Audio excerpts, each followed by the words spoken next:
എല്ലാവർക്കും സുഖമാണോ? നിങ്ങളുടെ വീട്ടിലൊക്കെ ഓണം എവിടെ വരെയായി? അപ്പൊ അഡ്വാൻസ് ആയിട്ട് ആദ്യമേ ഞാൻ പറയാണ് ഹാപ്പി ഓണം. അപ്പം എല്ലാ വീടുകളിലും നമ്മൾ നേരത്തെ അച്ചാറും അതുപോലെ തന്നെ ഇഞ്ചിക്കറി എല്ലാം നമ്മൾ ഇട്ട് വെക്കും. അപ്പൊ ഞങ്ങളുടെ നാട്ടിൽ എങ്ങനെയാണ് ഇഞ്ചിക്കറി വെക്കുന്നതെന്നാണ് ഞാൻ ഇന്ന് കാണിക്കാൻ പോകുന്നത്. വന്നോളൂ. അപ്പൊ ഞാനിവിടെ ആദ്യമായിട്ട് എടുത്തിരിക്കുന്നത് ഒരു തേങ്ങ ഞാൻ ചിരകി വെച്ചിട്ടുണ്ട്. ഒരു തേങ്ങ ഫുള്ള് ചിരകി അതിനകത്ത് 3-4 അല്ലി വെളുത്തുള്ളിയും നമ്മുടെ കൊച്ചുള്ളിയില്ലേ, കൊച്ചുള്ളിയും ഞാൻ ചെറുതായിട്ട് അരിഞ്ഞ് കണ്ട് ഈ ഒരു പരുവത്തിൽ മൂപ്പിച്ചെടുത്ത് വെച്ചിട്ടുണ്ട്. കറക്റ്റ് ഒരു തേങ്ങയാണിത്. ഇനി നമുക്ക് ഇഞ്ചിക്കറി ആയത് തന്നെ സ്പെഷ്യൽ ഇഞ്ചിയാണ്. ഇഞ്ചി ഞാൻ ഏകദേശം ഒരു 1/2 കിലോയോളം, 1/2 കിലോ അല്ല അതിൽ പുറത്ത് ഞാൻ എടുത്തിട്ടുണ്ട്. ഇതേപോലെ കഴുകി വൃത്തിയാക്കി ഇതുപോലെ ഇങ്ങനെ ചീകി എടുത്തിരിക്കുകയാണ്. പിന്നീട് കൊച്ചുള്ളി നമുക്ക് ഞാൻ ഇത്രയും കഴുകി വൃത്തിയാക്കി എടുത്തിട്ടുണ്ട്. മുളക് പൊടിയൊക്കെ നമുക്ക് കൂട്ട് വേണം. അതുകൂടാതെ നമ്മുടെ പച്ചമുളക് ഇതേപോലെ ഞാൻ അരിഞ്ഞു വെച്ചിട്ടുണ്ട്. ഇത്രയും മസാല കൂട്ടാണ് നമുക്ക് വേണ്ടത്. ഞാൻ കാശ്മീരി മുളകാണ് എടുത്തിരിക്കുന്നത്. മല്ലിപ്പൊടി, അതുപോലെ ചെറിയൊരു സ്പൂണ് മഞ്ഞൾപ്പൊടി, ഉലുവപ്പൊടി, പിന്നെ ഒരു നാരങ്ങയുടെ വലുപ്പം മാത്രമുള്ള പുളി. ഇത്രയും ഇൻഗ്രീഡിയൻസ് വേണം. ഇതിന് പാകത്തിന് നമുക്ക് ഉപ്പും കൂടി വേണം. അപ്പൊ നമുക്ക് നോക്കിയാൽ എങ്ങനെയാണ് നമ്മുടെ നാടൻ ഇഞ്ചിക്കറി പ്രിപ്പയർ ചെയ്യുന്നത് വന്നോളൂ. അപ്പൊ നമ്മള് പാൻ അടുപ്പത്ത് വെച്ചിട്ടുണ്ട്. നമ്മുടെ പാൻ ചൂടായിട്ടുണ്ട്. നമുക്ക് ആദ്യത്തെ സ്റ്റെപ്പ് എന്ന് പറയുന്നത് നമ്മൾ വെളിച്ചെണ്ണ ഒഴിച്ച് നമ്മുടെ ഇഞ്ചി നന്നായിട്ടൊന്ന് മൂപ്പിച്ചെടുക്കണം. അപ്പൊ കുറച്ച് ടൈം എടുക്കും ഇഞ്ചി ഒന്ന് മൂത്ത് വരാനായിട്ട്. നന്നായിട്ട് ഇളക്കി കൊടുത്ത് നമുക്ക് ഇഞ്ചി ഒന്ന് മൂപ്പിച്ചെടുക്കണേ. ഞാൻ ആ ഇരിക്കുന്ന ഇഞ്ചി നമ്മൾ അരിഞ്ഞു വെച്ചിരുന്ന വൃത്തിയാക്കി വെച്ചിട്ട് നമ്മുടെ ഇഞ്ചി മൊത്തം ഞാൻ ഇട്ട് കൊടുക്കുകയാണ്. നമുക്ക് നല്ല രീതിയിൽ മൂപ്പിച്ചെടുക്കണം. ഫുള്ള് ഒറ്റ ട്രിപ്പിൽ ഇടാൻ പറ്റത്തില്ല. അതുകൊണ്ട് നമ്മൾ രണ്ടായിട്ടാണ് ഇടുന്നത്. രണ്ടായിട്ട് കുറേശ്ശെ നമുക്ക് 2 ട്രിപ്പ് ഇടാനുള്ളതേ ഉള്ളൂ. അപ്പൊ നമുക്ക് ആ 2 ട്രിപ്പായിട്ട് നമുക്ക് കുറേശ്ശെ മൂപ്പിച്ചെടുക്കാം. കാരണം എണ്ണ നന്നായിട്ട് വേണം കേട്ടോ. വെളിച്ചെണ്ണയിൽ നന്നായിട്ട് മുങ്ങിക്കിടന്ന് വേണം നമ്മുടെ ഈ ഇഞ്ചി നന്നായിട്ട് മൂപ്പിച്ചെടുക്കാനും. ഇതുപോലെ ഇത്രയും വെളിച്ചെണ്ണയെങ്കിലും വേണം. ഇത്രയും സാധനം നമുക്ക് മൂപ്പിച്ചെടുക്കണമെങ്കിൽ. അപ്പൊ നമ്മുടെ ഇഞ്ചി ഞാൻ 2 ട്രിപ്പായിട്ടാണ് മൂപ്പിച്ചത്. ഈ ഒരു പരുവത്തിന് നമുക്ക് മൂപ്പിക്കണം. ഫസ്റ്റ് ട്രിപ്പ് ഞാൻ മൂത്തിട്ട് കോരിയിട്ടുണ്ട്. സെക്കൻഡ് ട്രിപ്പാണ് ഇതേപോലെ ഈ ഒരു പരുവത്തിന് നമുക്ക് കോരിയെടുക്കാം കേട്ടോ. ഇത് കഴിഞ്ഞിട്ട് നമ്മൾ കൊച്ചുള്ളി നേരത്തെ കുറെ എടുത്തിട്ടുണ്ടായിരുന്നു. ചെറിയ പീസായിട്ട് ഞാൻ അരിഞ്ഞു വെച്ചിട്ടുണ്ട്. ഇനി നമുക്ക് അടുത്തതായിട്ട് അതൊന്ന് വറുത്ത് കോരണം. ഇതേപോലെ ഒന്ന് മൂപ്പിച്ചെടുക്കണം. നമ്മൾ ഇഞ്ചി മൂപ്പിച്ചതിന്റെ കൂട്ട് ഇതും ഒന്ന് നമുക്ക് വഴറ്റിയെടുക്കണം. അപ്പൊ ഈ സെയിം വെളിച്ചെണ്ണയിൽ തന്നെ ഇട്ടാൽ മതിയാവും.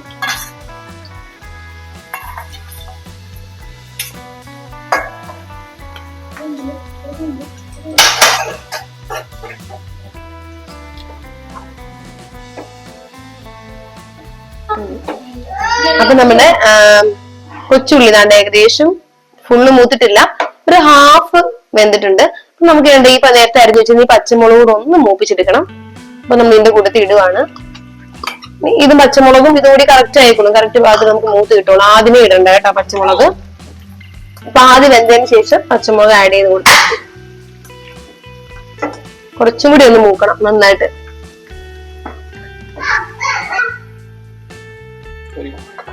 അപ്പൊ നമ്മുടെ കൊച്ചുള്ളിയും അതുപോലെ തന്നെ മുളകും മൂത്തിട്ടുണ്ട്. ഇനി നമുക്കിത് കോരാം.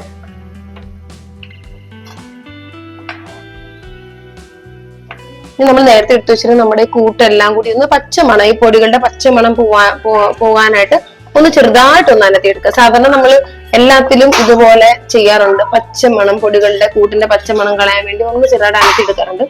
അതേപോലെ നമ്മൾ എടുത്തു വെച്ചിരുന്ന എല്ലാ കൂട്ടുകളും ഒന്ന് ചെറിയ ഇളം ചൂടില്, ഒരുപാട് മൂത്ത് പോരുത്, ഇളം ചൂടിൽ ഒന്ന് മൂപ്പിച്ചെടുക്കാം. എന്നിട്ട് ഇതിന്റെ അതോടെ നമ്മൾ നേരത്തെ വറുത്ത് വെച്ചിരുന്ന നമ്മുടെ തേങ്ങ മൂപ്പിച്ച് വെച്ചിരുന്ന അതും കൂടി ഇട്ട് നടക്കാം. ഇതൊന്ന് പച്ചപ്പ് മണം പോയിട്ട് മതി. അടുക്കി പിടിക്കരുത്. ഒരു മീഡിയം ഫ്ലെയിമിൽ ഇട്ടിട്ട് ഇളക്കി കൊടുക്കണം. നമ്മുടെ പൊടികളൊക്കെ ഒന്ന് ചൂടായിട്ടുണ്ട്. ഇനി നമുക്ക് നമ്മൾ നേരത്തെ വറുത്ത് വെച്ചിരുന്ന നമ്മുടെ പൊടിയില്ലേ തേങ്ങ, അത് ഇതിലേക്കൊന്ന് ഇട്ട് കൊടുത്ത് നന്നായിട്ടൊന്ന് മിക്സ് ചെയ്യാം. ഒരുപാട് നേരം വേണ്ട, ഒന്ന് മിക്സ് ആയ ഉടനെ നമുക്കിത് നിർത്താം കേട്ടോ.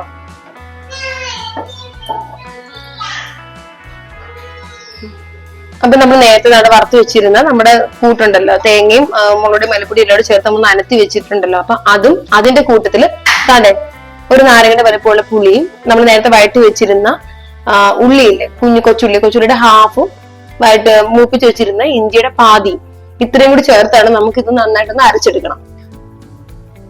അപ്പൊ നമ്മൾ നേരത്തെ നമ്മുടെ തേങ്ങ മൂപ്പിച്ചതും കൂട്ടും എല്ലാം കൂടി ഈ ഒരു പരുവത്തിൽ വേണം നന്നായിട്ടൊന്ന് അരച്ചെടുക്കാൻ. അതുപോലെ തന്നെ നമ്മൾ ബാക്കി വെച്ചിരുന്ന നമ്മുടെ ഇഞ്ചി മൂപ്പിച്ചതും കൊച്ചുള്ളി വഴറ്റിയെടുത്തതും കൂടി ഞാൻ പറഞ്ഞില്ലേ ചതയ്ക്കണമെന്ന്, അതും ഇതേപോലെ ഈ ഒരു പരുവത്തിൽ നമ്മൾ നേരത്തെ ബ്ലെൻഡ് ചെയ്ത് വെച്ചിട്ടുണ്ട്. ഇനി നമ്മൾ ചെയ്യാൻ പോകുന്നത്, ഞാൻ മൺകലത്തിലാണ് പ്രിപ്പയർ ചെയ്യാൻ പോകുന്നത്. അപ്പൊ മൺകലത്തിലോട്ട് ഈ കൂട്ട് ഇതിലേക്ക് ഒഴിക്കാൻ പോവാണ്.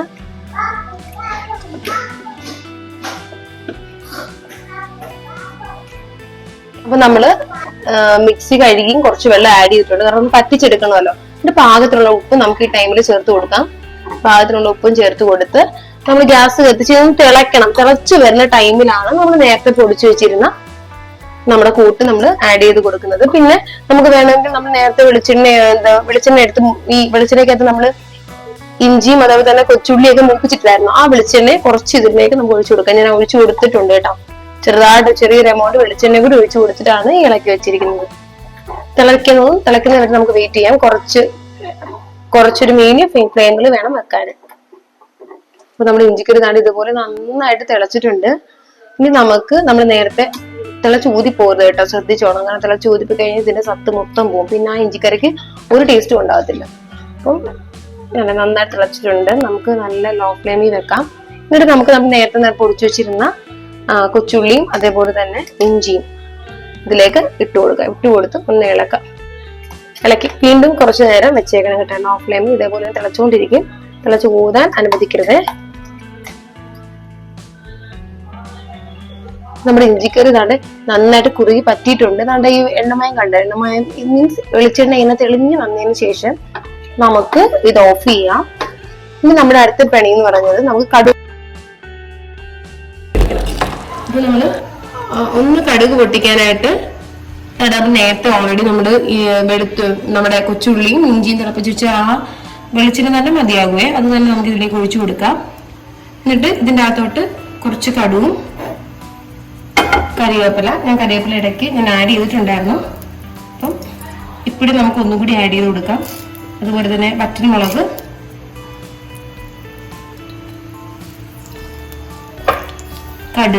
കടുകിട്ടൊന്ന് പൊട്ടിക്കണേ.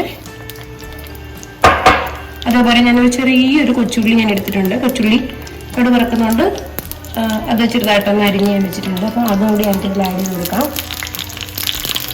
വറ്റൽമുളക് കൂടി കടുക് ഒന്ന് പൊട്ടി വരുമ്പോഴത്തേക്ക് ഗ്യാസ് ഓഫ് ചെയ്ത് നമുക്ക് അതിലേക്ക് നമ്മുടെ കടുവൊക്കെ പൊട്ടിയിട്ടുണ്ട്. നമുക്കിതിനി നമ്മുടെ ഇഞ്ചിയുടെ മുകളിലേക്കും തളിച്ചു കൊടുക്കാം.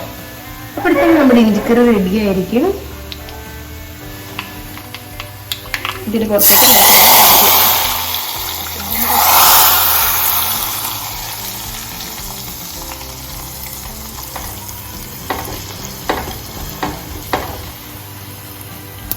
നമ്മുടെ ഇഞ്ചിക്കറി റെഡിയായിട്ടുണ്ട്. അപ്പം ഓണം സ്പെഷ്യലാണ് നമ്മുടെ ഇഞ്ചിക്കറി. അല്ലെങ്കിൽ നമ്മൾ ഇഞ്ചിക്കറി ഉണ്ടാക്കാറുണ്ട്. എന്നാലും ഓണത്തിന് ഞങ്ങളുടെ നാട്ടിൽ എങ്ങനെയാണ് ഇഞ്ചിക്കറി ഉണ്ടാക്കുന്നത്, ഇങ്ങനെയല്ലെന്നുണ്ടെങ്കിൽ നിങ്ങൾ കമന്റ് ബോക്സിൽ ഒന്ന് ഇട്ടോണേ. അപ്പം റെസിപ്പി ഇഷ്ടപ്പെട്ടു നിങ്ങൾ തീർച്ചയായിട്ടും ട്രൈ ചെയ്ത് നോക്കണം. ചാനൽ ലൈക്ക് ചെയ്യണം, ഫോളോ ചെയ്യണം, സബ്സ്ക്രൈബ് ചെയ്യണം. അപ്പം എല്ലാവർക്കും ഒരു ഹാപ്പി ഓണം നേർന്നുകൊണ്ട് നാളെ നമുക്ക് പുതിയ റൈറ്റായിട്ട് കാണാൻ പറ്റും. Bye, see U.